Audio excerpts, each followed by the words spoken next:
안녕하세요. 서울대학교병원 건강톡톡 교수 권혁태입니다. 갑상선 결절에 이어서 갑상선 암에 대해 알아보고 있는데요. 세 번째 시간에는 갑상선 암의 치료에 대해서 우리 병원 외과 이규현 교수님과 함께 이야기 나눠보도록 하겠습니다. 교수님 안녕하세요. 안녕하세요. 지난 시간에 갑상선 암의 위험 요인, 증상 그리고 진단에 대해서 말씀해 주셨는데요. 이제 실제 갑상선 암이 진단되면 치료는 어떻게 진행하는지 궁금하고요. 그리고 일반적으로 천천히 진행하는 암도 있다고 하셨는데 추적 관찰만 하는 경우도 있는지 궁금합니다. 네, 갑상선암의 치료는 수술, 그리고 호르몬 요법, 그리고 방사선 요오드 치료로 나누게 됩니다. 방금 말씀하신 대로 수술 여부를 지켜보면서 결정할 수 있다는 지켜보는 프로그램을 하고 있는데요. 1cm 미만이고 위치가 괜찮은 경우 1년, 2년 이렇게 지켜보면서 갑상선이 자라는 경우에 수술을 결정하여도 됩니다. 하지만 갑상선암은 다른 암에 비해서 젊은 환자분들이 상대적으로 많은데 젊은 갑상선암 환자분들은 크기가 커지거나 림프절 전이를 하는 경우가 상대적으로 많아서 바로 수술을 하는 경우가 많습니다.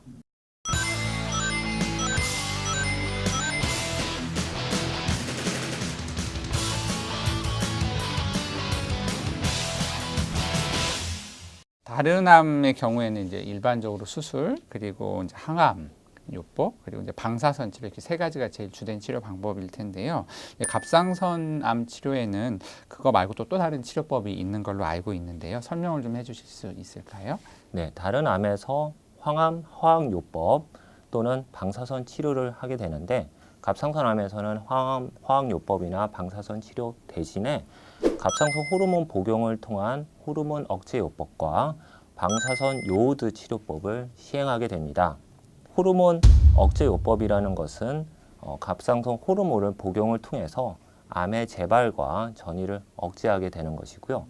방사선 요오드 치료법이라는 것은 우리 갑상선 호르몬의 분비의 기본 재료인 요오드에 방사선 등을 붙여서 우리 치료에 활용하는 그러한 치료법입니다. 갑상선암 수술의 경우에는 아무래도 이제 갑상선 위치가 목에 있고 이러다 보니까 수술로 인한 흉터 걱정이 다른 암보다 클 수밖에 없는데요.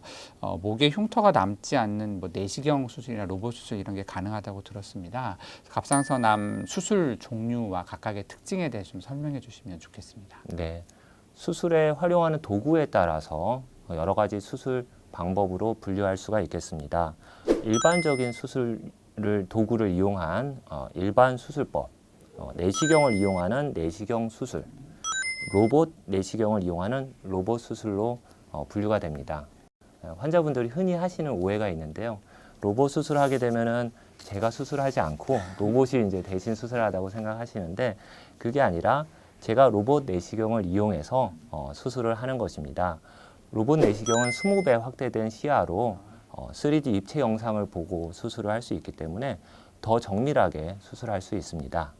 원래는 목의 상처를 없애는 것을 목표로 개발이 되었지만 최근에는 목소리를 더 잘 살리고 더 깨끗하게 후유증이 없이 수술할 수가 있어서 많이 이용되고 있습니다. 결국 확대를 해서 수술을 해서 편하시기도 하고 환자분들의 입장에서 조금 더 수술이 안전하게 될 수 있는 수술이겠네요. 네. 보통 갑상선 수술을 받으면 이제 평생 갑상선 호르몬을 복용해야 된다고들 하는데 모든 경우에 다 그런가요? 아까 호르몬 억제 요법을 받는 것은 크게 두 가지 목적으로 하게 됩니다. 첫 번째는 보충 요법으로 우리 갑상선 호르몬이 몸에서 분비되지 않기 때문에 보충하는 의미에서 갑상선 호르몬을 복용하는 것과 두 번째는 암 억제 요법으로 혈중의 갑상선 호르몬 양을 높여서 갑상선을 자극하는 호르몬을 억제하여 암의 재발과 전이를 낮추는 그렇게 두 가지 목적이 있습니다. 만약에 갑상선을 다 절제하는 전절제술을 받았다면 갑상선 호르몬을 평생 복용하여서 보충요법과 암 억제요법을 병행하게 됩니다. 만약에 한쪽 옆만 절제하는 갑상선 역절제술을 받았다면 일정 기간 암 억제요법을 한 후에 갑상선 호르몬 약을 끊게 될 수 있겠습니다. 그러니까 갑상선을 다 잘라내지 않으면 굳이 평생 먹진 않아도 된다는 말씀이신 거네요. 네, 맞습니다. 그리고 또 많이들 걱정하는 게 뭐 성악가가 갑상선암 수술 후에 목소리를 잃었다. 그런데 재기에 성공했다. 뭐 이런 얘기 들은 적이 있어서요. 아무래도 이제 위치가 위치이다 보니까 이제 수술도 어렵고 좀 부작용이나 후유증 이런 거에 대한 걱정들이 많으신 것 같은데요. 이런 게 얼마나 생기는지 좀 궁금합니다. 수술은 마술이 아니기 때문에 갑상선 수술하고 나서 몇 가지 후유증이 발생할 수 있습니다. 다행히 많이 발생하는 것은 아니고 갑상선 수술은 상당히 안전한 수술이기 때문에 그 가능성은 매우 낮습니다. 아까 말씀드린 대로 갑상선 수술 부위에 목소리 발성에 관여하는 대도리 후두신경과 상부 후두신경이 위치하게 됩니다.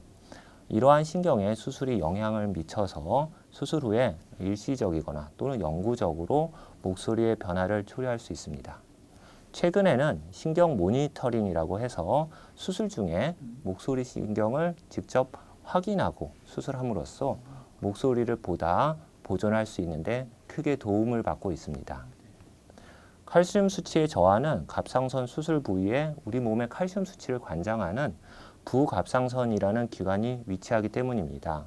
수술 후에 마찬가지로 이러한 부갑상선에 영향을 끼쳐서 일시적으로 칼슘 수치가 저하되어 손발이 저리거나 입주위가 얼얼해지는 증상이 나타날 수 있습니다. 단기적으로 칼슘이나 비타민 D 제제를 복용함으로써 증상을 완화하고 부갑상선의 기능이 회복됨에 따라 서서히 감량해서 중단하게 됩니다. 또한 수술 후에 많은 분들이 목 부위가 남의 살 같다라고 이야기하시는데 개인차가 있지만 대개의 경우 3에서 6개월 내에 증상이 완화됩니다. 또한 수술 부위가 당겨지는 느낌이 생기는데 이러한 유착을 완화하기 위해서는 목 운동을 하는 것이 중요하게 되겠습니다. 여러 가지 말씀해 주셨는데 대부분은 평생 가는 경우는 드물고 일시적인 부작용들이 많다고 생각하면 되겠네요. 앞서서 또 방사선 요오드 치료를 언급해 주셨는데요. 수술하고 함께 어떻게 시행하는지 좀 설명해 주셨으면 좋겠습니다. 또 부작용이 없는지도 궁금하고요. 네, 수술 후에 최종 병리 결과가 나오면 병리 결과와 다른 위험 인자들을 같이 종합해서 환자분의 재발 위험도를 평가하게 됩니다. 대개의 경우 조기암의 경우에는 방사선 요오드를 치료하지 않지만 일부의 경우에는 재발과 전이의 가능성을 낮추기 위해서 방사선 요오드 치료를 시행하게 되겠습니다. 방사선 요오드란 우리 몸 전체에서 갑상선에만 축적되는 요오드에 방사선을 붙여서 잔존하는 갑상선 및 암 조직을 없애는 치료입니다. 갑상선에만 축적되기 때문에 거의 부작용이 없지만 일부 피로감, 두통, 소화불량 등과 같은 것을 일시적으로 호소할 수가 있고 침샘염이나 아니면 일시적으로 맛이나 냄새의 변화가 있을 수는 있겠습니다. 또 역시 큰 부작용은 없는 네, 치료겠네요. 맞습니다. 이제 갑상선 암에서 이제 일반적인 뭐 항암 화학요법도 뭐 방사선 치료 또 요즘 많이 얘기하는 뭐 표적 치료 이런 걸 하는 경우도 있나요? 갑상선 암에서는 다른 암에서 사용하는 항암 화학요법이나 방사선 치료 이것은 방사선 요오드하고는 구별하기 위해서 저희가 보통 외부 방사선 조사라고 따로 얘기를 합니다. 이러한 항암 화학요법과 방사선 치료는 거의 사용되지 않습니다. 최근에 표적 치료를 일부 사용해서 진행된 갑상선암 또는 갑상선 역형성암에 대해서 치료를 시도하고 있습니다. 네. 중앙암등록본부에 따르면 이제 갑상선암 5년 생존율 보통 많이 얘기하는데 100%가 넘는다 이런 보고들이 있지 않습니까? 그래서 갑상선암은 이제 진행 속도가 느린 것처럼 재발 속도도 느려서 이제 5년이 지나고 한참 더 있어야 재발되는 특징이 있거나 뭐 그런 건 아닌가 궁금하고요. 또 이제 재발이 되면 일반적으로 다들 안 좋게 생각하는데 치료 결과가 어떤지도 궁금합니다. 보통 저희가 1년에 1%, 즉 5년에 5%, 10년에 10% 정도 재발을 한다고 알려져 있습니다. 대부분의 경우에는 임파선에 전이를 하고 옆절제술을 한 경우에는 반대쪽 갑상선에 재발을 하는 경우도 있겠습니다. 다른 암에서는 5년이 지나면 소위 졸업이라고 해서 표현을 하는데요. 갑상선 암의 경우에는 5년, 10년, 15년 꾸준히 재발의 가능성이 있겠습니다. 그렇기 때문에 거북이암이라고 불리는 것이지요. 물론 갑상선암은 재발하더라도 다른 암과는 달리 치료 결과가 좋은 편입니다. 다시 수술을 한다던가 방사선 요오드를 치료를 통해 좋은 결과를 기대할 수 있겠습니다. 혹시 또 마지막으로 다른 말씀 더 해주실 거는 없으신가요? 갑상선암이 흔히 착한 암, 거북이암이라고 이렇게 일컬어지다 보니까 환자분들이 오히려 도움을 받아야 되는 주변의 분들, 특히 보호자분들한테 어떻게 보면은 약간 너무 착한 암인데 왜 그러느냐라고 많이 얘기를 들으시는 것 같습니다.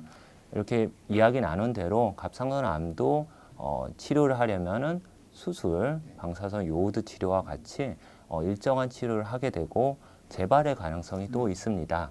제가 당부드리고 싶은 것은 갑상선암 환자분을 주변에 있는 특히 보호자분들은 이렇게 갑상선암 환자분들한테 착한 암이라고 너무 그렇게 하시지 마시고 격려하고 암 치료를 충분히 가능할 수 있도록 당부 부탁드리겠습니다. 네, 감사합니다.